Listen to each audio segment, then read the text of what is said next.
미친년.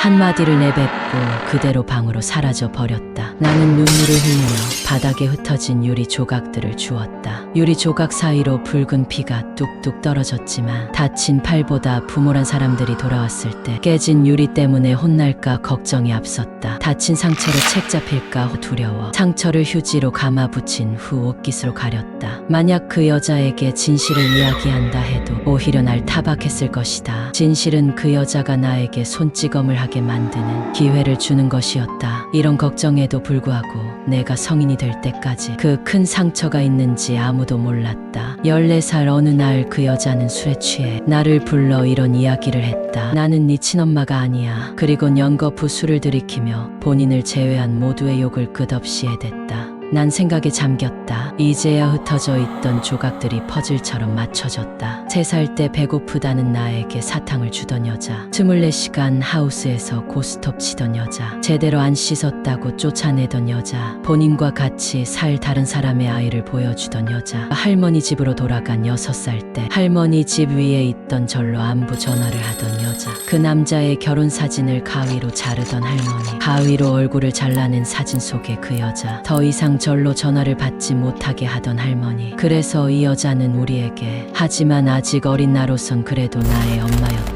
14살 때 이복 동생이 태어났다. 그 후로 그 여자의 난폭함은 점점 심해졌다. 엄마라고 부르지 마, 이 미친년아. 내가 네 친엄마가 아니라서 그러는 거냐며 욕을 했고, 이복 동생을 잘 돌보지 못하는 날에는 네 친동생 아니라 이러는 거냐며 이름 부를 생각도 하지 말라고 했다. 그 여자는 아이가 태어나고 나서부터 히스테리가 점점 더 심해졌다. 화가 나면 계속 저런 소리를 해댔다. 그쯤부터 집에서는 거의 밥을 먹지 못했다. 점심은 다행히도 학교에서 줬기에 하루를 버틸 수 있었고, 돈 몇 푼씩 탁에 올려져 있으면 동네 구멍가게에서 우유에 말아먹을 수 있는 과자를 샀다. 하루는 운동장에서 웃고 뛰어노는 아이들을 보며 저 아이들은 뭐가 그리 즐거운 걸까? 라는 생각을 했다. 이런 삶이 나의 감정을 무뎌지게 만들었는지 저 상황을 이해하지 못했다.